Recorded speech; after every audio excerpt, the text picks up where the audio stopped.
Madrid está lleno de lugares cargados de historia. Y de rincones ocultos a plena vista. Y alguien tenía que contarlos. Soy Lorenzo Gallardo. Soy David Botello. Y esto es El Punto sobre la Historia.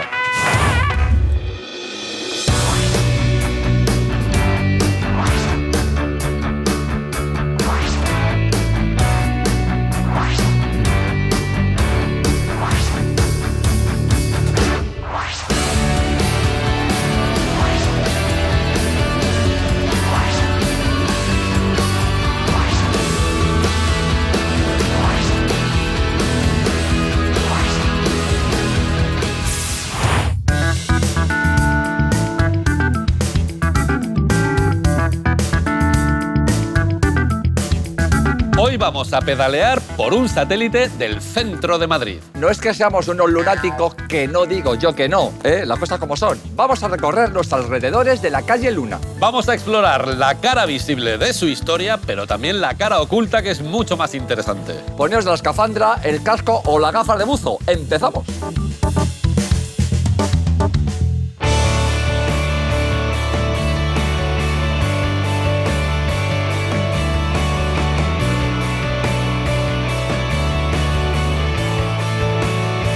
Este edificio, tan bien diseñado, tan impresionante y tan desapercibido, es el Palacio de Altamira, sede del Instituto Europeo de Diseño. Durante la coronación de Carlos IV estaba todavía en construcción. Le enseñaron al rey unos planitos para que viera cómo iba a quedar. El edificio ocupaba toda la manzana. Llegaba hasta San Bernardo, que era la calle molona en la que los nobles tenían sus palacetes. Cuando Carlos vio aquel derroche, dijo: ojo, cuidado, a ver si van a hacer un palacio más grande que el mío. Y empezó ahí, venga, a ponerle pegas al proyecto. Bueno, ordenó que solo se construyera una de las partes del palacio. También hay quien dice que no pudieron rematar la faena porque los de Altamira se arruinaron con la pastica de las obras. Pasados los años, la chocita acabó en manos de Vicente Osorio de Moscosos y Ponce de León. Vicentito era conde de Altamira, además de otros 108 títulos nobiliarios y unas 14 grandezas de España. Fue el hombre más condecorado de su época. Decían que el brillo de sus honores avergüenza la luz del sol y el peso de sus condecoraciones podría detener su marcha.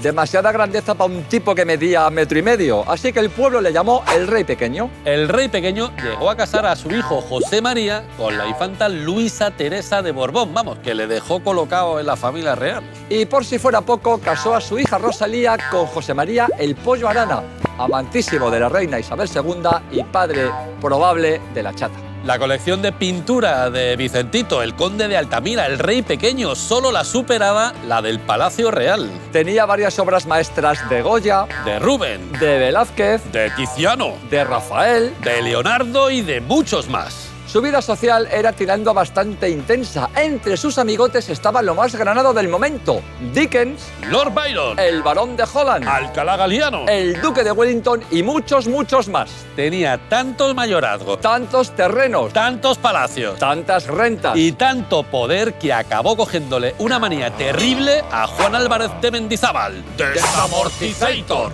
Mendizábal, queriendo o sin querer, le aplicó las leyes de desamortización de mayorazgos. La casa de Altamira, como el resto de las familias de rancio abolengo, dejaban atrás la Edad Media y entraban en el capitalismo. Y colorín colorado, el conde fue desamortizado. Chimpón.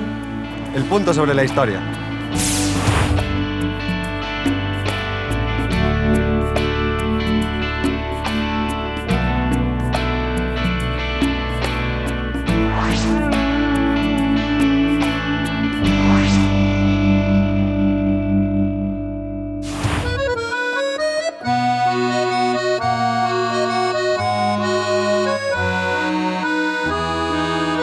Esta calle tan peatonal, tan llena de letras y tan ¡ay, cómo me gusta el nombre! Es la calle de los libreros. Antes de ser libreros, fue la calle Justa o la calle del Pozo. Se dice, se cuenta, se rumorea que en esta calle había una señora que se llamaba Justa y que tenía un pozo. Patata, patata. Dicen que el pozo era la guarida de un dragón.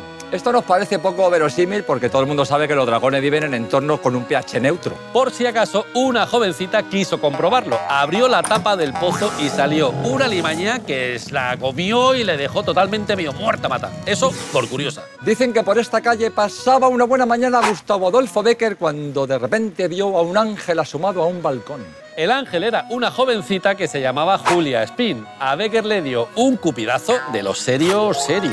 Julia y Gustavo se gustaban, paseaban juntos, pelaban la pava e incluso llegaron a presentarse a las familias. A la familia de Julia Espín no le gustó nada este juntaletras de 3 al cuarto que estaba empezando de periodista. Y zanjaron la cuestión. Aunque el romance no dio para más, a Bécquer le inspiró sus primeras rimas. Si al mecer las azules campanillas de tu balcón crees que suspirando pasa el viento murmurador, sabe que oculto entre las verdes hojas suspiro yo. Pasado el susto romántico, esta calle pasó a llamarse Calle de Ceres. Se llenó de mancevías y ganó muy mala fama. Al construir la Gran Vía se tiró parte de la calle. El tramito que quedó, que es este, se llenó de librerías a tutiplén. Entonces un tal Pío Baroja propuso 2 nombres. Calle del Amor, por la cosa de las mancevías. Calle de los Libreros, por los libros. Como os podéis imaginar, ganó lo de los libros, que es mucho más elegante. ¿Ande va a parar? La calle Libreros es un punto.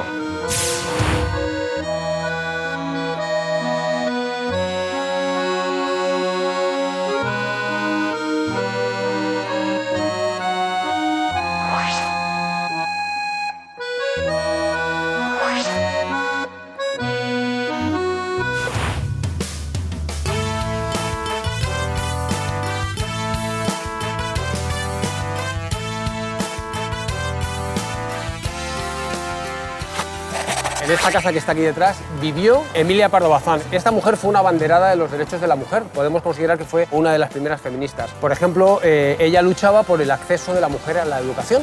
Le parecía algo prioritario. Siempre decía una cosa muy curiosa y es que si en su carné en vez de poner Emilia hubiera puesto Emilio, su vida hubiera sido mucho más sencilla. Emilia era una mujer de una ideología conservadora, era carlista y le venía de tradición porque su padre había sido diputado en las Cortes por el Partido Carlista y su marido venía de una familia tradicionalmente carlista. Bueno, pues Carlos María de Borbón se entera de todo esto. ¿Y sabéis lo que le propuso? Traerse desde Londres, imaginaos, en aquella época, 30.000 fusiles. Toma. Pero ella además no se cortó un pelo y dijo, yo voy a por los fusiles. Se metió el dinero en el escote, los florines de oro para poder comprar esos fusiles. Pasó la frontera de noche y se volvió con los 30.000 fusiles a París, donde estaba Carlos María de Borbón, el pretendiente al trono, viviendo como un auténtico marqués. Cuando vuelve a España, a La Coruña, es cuando empieza a tener problemillas, digamos, porque la acusan de alta traición. ¿Y qué es lo que ocurre? El gobernador la conoce desde muy jovencita y lo que hace es avisarla y le dice, oye, escóndete, no salgas por la calle porque como te vea te voy a tener que detener y te voy a tener que fusilar. Ella le dijo al gobernador, haz lo que tengas que hacer que yo cumpliré con mi deber. Y el gobernador no se atrevió a hacerle nada por 2 razones. Primero porque era una familia muy conocida, muy noble y además porque era una persona muy popular y no pudo hacer nada. La ideología carlista a Emilia no le duró toda la vida. Ella siempre dice que fueron fiebres de juventud, que era demasiado joven y que, en fin, le entró esa fiebre. Y ya sabéis, siempre que paséis por aquí, detrás, en esta casa, vivió Emilia Pardo Bazán, una gran pionera de los derechos de la mujer y con historias muy curiosas, ¿no? El punto sobre la historia.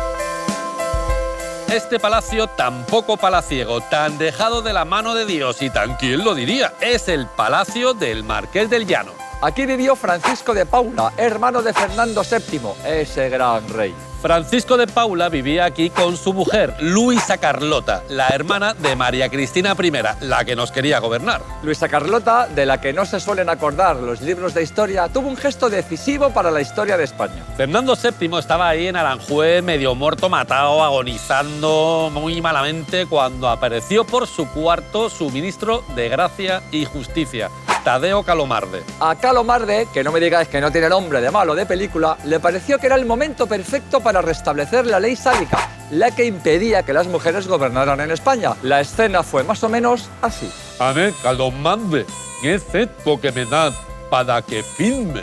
Nah, una cosilla de la comunidad para pagar la derrama.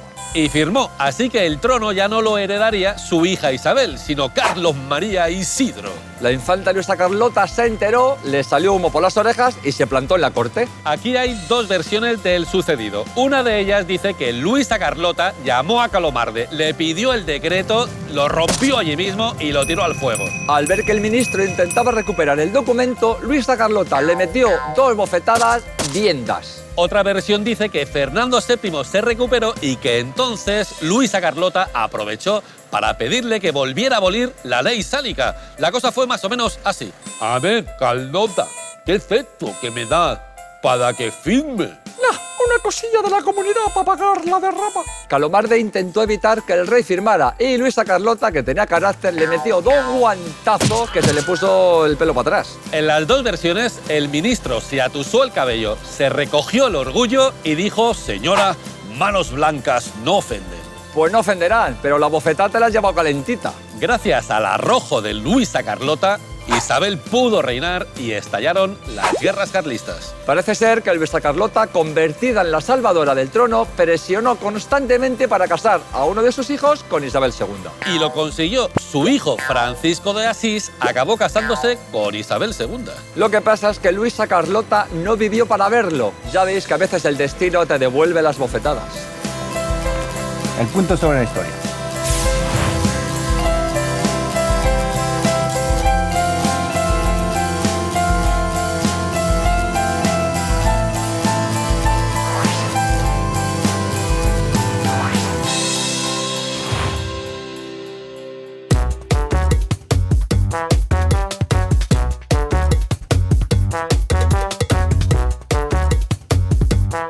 Estamos en la calle Andrés Borrego, antigua calle de los Panaderos, junto a la calle Luna, donde vivió María Teresa Montalvo y O'Farrill, la condesa de Jaruco. Ella nació en 1771 en La Habana, allá bien lejos, y se casó con el hombre más rico de toda la isla de Cuba, el conde de Jaruco. Ella se trasladó con su marido a la corte, estamos en la época de Carlos IV, y se instalaron aquí. Se empezaron a hacer muy famosos, él por el dinero. Porque tenía lana, vamos. Y ella porque se convirtió en una de las damas más importantes de la alta sociedad de la época. En concreto, fue una salonière. Esto es, en su salón había tertulias, veladas poéticas, musicales, representaciones teatrales y conciertos de música. Y venía lo más granado de la corte de Carlos IV, intelectuales o escritores como Moratín, y se hablaba de esa mujer criolla, joven, bella, se había casado con 12 años, que tenía una gran personalidad y que además quedó viuda y fue objeto de deseo de muchos de nuestra corte. Además, le gustaba tanto lo francés que dicen que cuando José I se convirtió en rey de España, se aficionó a él. Se habla de encuentros un tanto silenciosos y privados en el reservado de la Casa de Campo, donde el rey acompañaba caminando a la condesa de Jaruco y aparte de trabar una estrecha amistad, parece ser que también se hicieron mutua compañía e íntima. Ella era viuda, necesitaba consuelo, y en los mentideros de Madrid se empezó a decir: la condesa tiene un plumero donde moja la pluma José I. La historia tiene un final triste porque ella muere relativamente joven en 1812 y además esta historia tiene su leyenda y su misterio. No está claro exactamente dónde la enterraron e incluso se habla de que allá por la calle Clavel, cerca de la Gran Vía, había un convento, iglesia donde se pudieron encontrar alguna vez dama y rey y que su cadáver misteriosamente pudo trasladarse hasta allí e incluso el propio rey la podía ir a llorar en silencio. Toda una mujer con carisma, con belleza, con poderío que vivió en este espacio de Madrid. La historia es un punto.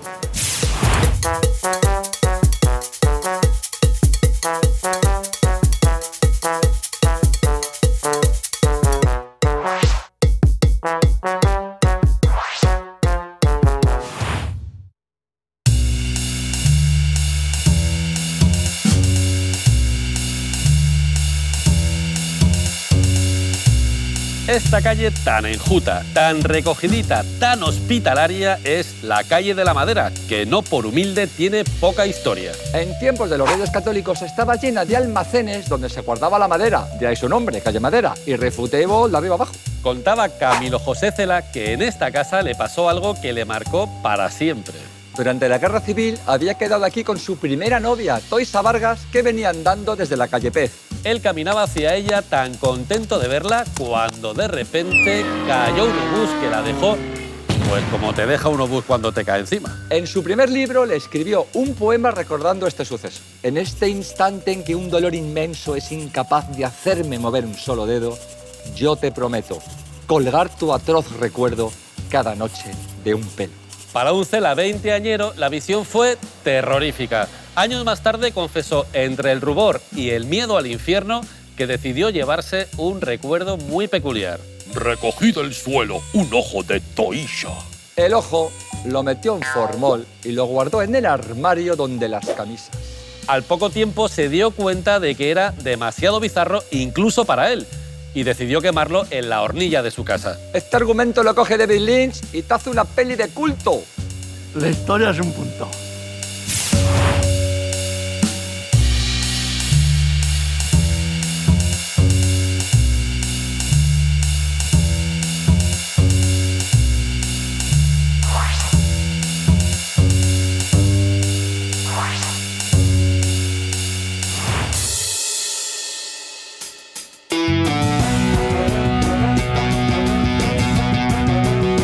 Donde ahora está este edificio, tan quien te ha visto, tan quien te ve, hubo en otro tiempo un palacio, el de Jerónimo de Barrio Nuevo. El palacio de Jerónimo tenía un pasadizo para ir al cercano convento de San Plácido. Felipe IV, el rey pasmado, hacía buen uso de él. A Felipe le había dado un carpe diem, un pasmo, con una monja que se llamaba Sor Margarita. Ya en tiempos de Alfonso XIII había por estos pagos un pequeño teatro llamado Calderón de la Barca. Ya en tiempos de Prim, y aprovechando que las Cortes debatían el futuro rey de España, Eduardo Navarro Gonzalvo estrenó en este teatrillo su obra satírica Macarronini I. La obra era una crítica poco sutil al futuro rey, Amadeo I de Saboya, el rey intruso al que presentaba literalmente como un payacho. Las representaciones duraron poco. A los 20 y tantos días irrumpió en el teatro la temida Partida de la Porra. La Partida de la Porra era un grupo muy violento que defendía al gobierno de Prim a capa y espada. Lo de capa no es literal, lo de espada más o menos, y lo de la porra ya os decimos que sí. Caldós, en La España Trágica, escribió: apenas se levantó el telón, empezó el disparo de patatas y de verduras arrojadizas sobre los pobres comediantes. Los matones a sueldo destrozaron el escenario, golpearon al público y atacaron a los actores. Por cobrar, cobró literalmente hasta el apuntador. Quedaba inaugurada una nueva modalidad de censura gubernamental a punta de pistola y de eficacia probada que se desarrollaría durante el siglo XIX y principios del XX. La Partida de la Porra se dedicaba a destrozar redacciones de periódicos, casas, teatros, cualquier sitio donde se hablara mal de Prim y del nuevo gobierno. Solían acompañar sus asaltos con la cancioncilla Trágala, trágala.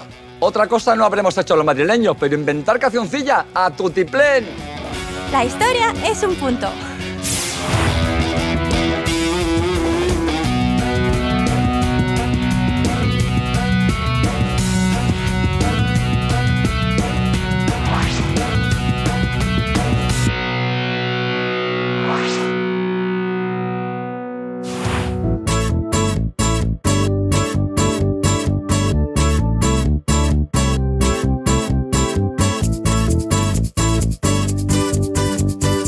Estamos en la iglesia de la Buena Dicha, que en los tiempos de Felipe II la fundó Fray Sebastián de Villoslada, que era el confesor de Felipe II, y también el abad de la parroquia de San Martín, que estaba aquí, precisamente. Pero de todas maneras, esta iglesia de la Buena Dicha no es la original, ¿eh? Se derrumbó a finales del 19 y lo que estamos viendo hoy es la nueva versión.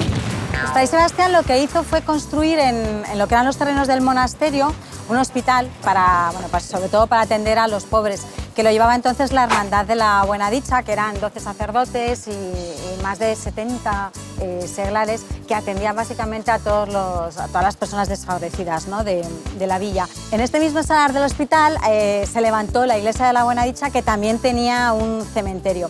Y luego esta iglesia se volvió a utilizar también como hospital en la Guerra de la Independencia, donde además pues, estuvieron atendiendo a todos los heridos, y hubo varias mujeres muy especiales que además tuvieron un papel muy importante en el 2 de mayo, como fueron Clara del Rey, la conocidísima Clara del Rey, e incluso pues, Manuela Malasaña. Clara del Rey era una mujer increíble, fue todo un símbolo, ¿no?, en el 2 de mayo, y fue una de las 59 mujeres, creo, que fallecieron ese día en el levantamiento contra las tropas francesas. Ella parece que estaba por ahí, de compras, en el mercado de la Plaza de la Cebada, y bueno, pues unas vecinas le comentaron que los madrileños se habían levantado contra los franceses. Ella inmediatamente empezó a temer por la vida de su marido. Se fue corriendo a buscarle, fue preguntando, y parece que al final uno de los vecinos le comentó: creo que hemos visto a tu marido con 2 de tus hijos en el Parque de Artillería de Monteleón, que es lo que hoy es la plaza del 2 de mayo, la madrileña plaza del 2 de mayo. Lógicamente allí ya se reencontró con ellos y bueno, pues se puso a luchar, como muchas de las heroínas que hubo en aquella batalla, pero desafortunadamente le cogió una metralla de una bala de cañón y falleció. Fue una de las mujeres que fueron enterradas aquí luego en este cementerio. Ella murió con tan solo 42 años, era muy jovencita, ha sido todo un símbolo. O sea que cuando vengáis a esta iglesia, acordaros que Clara del Rey ha sido toda una heroína del 2 de mayo y no dejéis de venir a visitarla. Clara del Rey es un punto.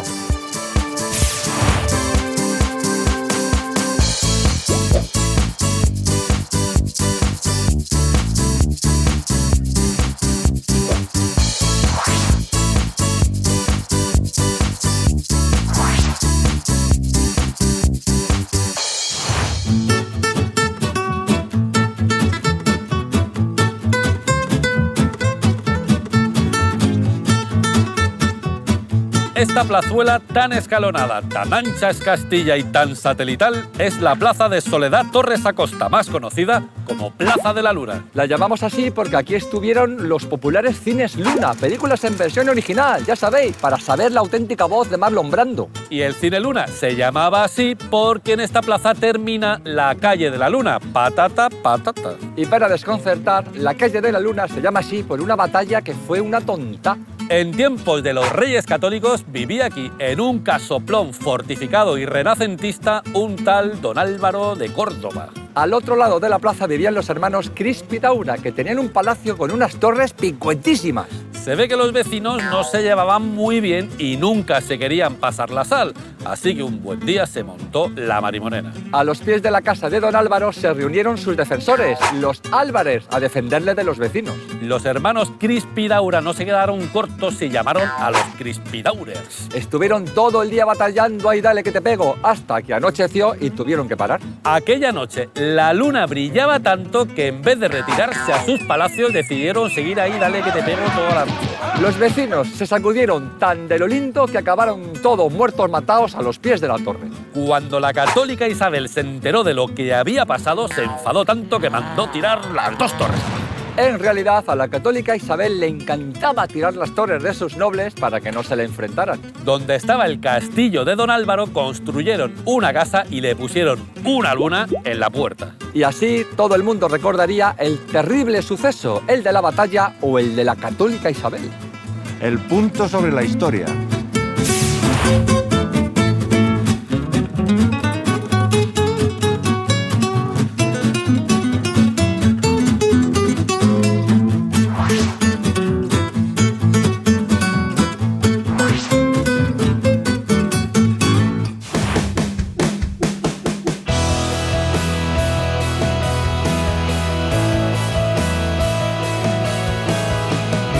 En esta calle tan Loreto y Chicote es donde el general O'Donnell estuvo escondido durante 4 meses para planificar la Vicalvarada. La Vicalvarada fue un pronunciamiento que en tiempos de Isabel II pretendía echar del gobierno a un tal Sartorius. Era un presidente títere al que mantenían en el poder para tapar las corruptelas del triángulo formado por Fernando Muñoz, el marido secreto de María Cristina I, el marqués de Salamanca y el general Narváez. Entre otros muchos pelotazos, este triángulo siniestro se había hecho con el monopolio del ferrocarril. Sartorius pretendía que el Senado aprobara una nueva ley de ferrocarriles, siempre que no se preguntara ni cómo ni a quién se habían dado las subvenciones hasta ahora. Cuando el Senado se puso farruco y le dijo que no, Sartorius cerró las Cortes y destituyó a todos los que se habían opuesto a su ley. El escándalo fue de aupa, pero Isabel II mantuvo en el poder a Sartorius. El ambiente se fue calentando y O'Donnell acabó pronunciándose para derrocar al gobierno. Las tropas de O'Donnell y las del gobierno se vieron las caras en Vicálvaro y por eso a todo este jaleo se llamó la Vicalvarada. A pesar de haber estado 4 meses trabajando en el pronunciamiento, O'Donnell no tenía muy claro lo que quería. Y como aquello no estaba claro, las aguas del reino estaban revueltas, con los del gobierno y los pronunciados dándose de palos, hasta que por allí apareció un moderado joven llamado Cánovas del Castillo. A Cánovas no le gustaba la tiranía del ala dura de los moderados y echó una mano a O'Donnell para redactar el Manifiesto del Manzanares. Había que abrir las Cortes que había cerrado Sartorius. Había que conservar el trono, pero sin camarilla que lo deshonre. Había que derogar la Constitución moderada de 1845 y escribir una nueva más liberal. Con libertad de imprenta, con más poder para los ayuntamientos, con más garantías para las elecciones, las cositas. El manifiesto de Cánovas consiguió el apoyo de los progresistas, al menos ahora ya sabían lo que quería O'Donnell. La burguesía, que quería acabar con la corrupción, también se subió al carro de O'Donnell. Isabel II se dio contra la espada y la pared, dimitió por fin a Sartorius y llamó a Espartero para formar gobierno. El 29 de julio, Espartero y O'Donnell entraban triunfalmente a Madrid. Era el final de las corruptelas de la década moderada. Bye bye, conservadores. Y el principio del bienio progresista. ¡Welcome, liberales! Al menos por el momento. Los vecinos de esta calle estuvieron muy calladitos para encubrir a O'Donnell mientras organizaba toda esta movida. Y para agradecerles el buen rollito, esta calle se llamó durante un tiempo Calle de la Lealtad. Y se lo tenían muy bien ganado porque hay silencios que valen oro, ya te lo digo yo. La historia es un punto.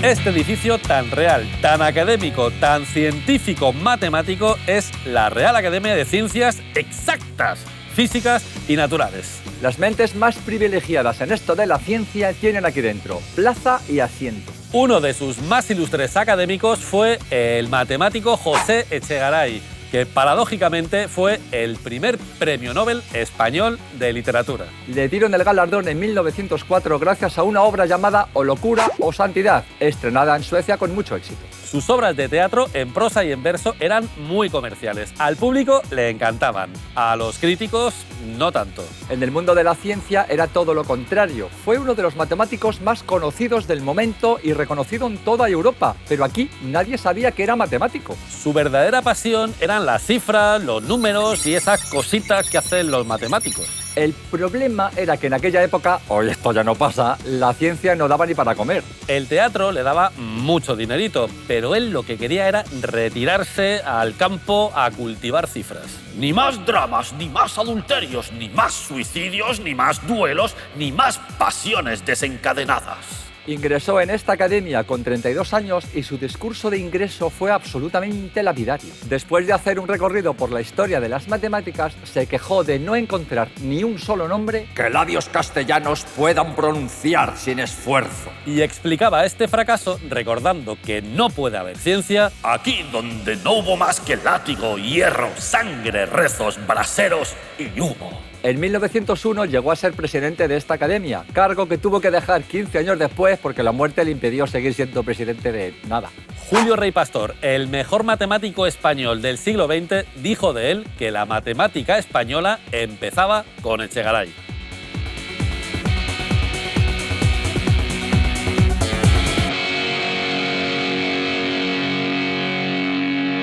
Una pena que esté tan olvidado hoy este auténtico hombre de cifras y letras. Y esto no da para más. Chotos pocos, muchas risas y el punto sobre la historia. La historia es un punto para la historia.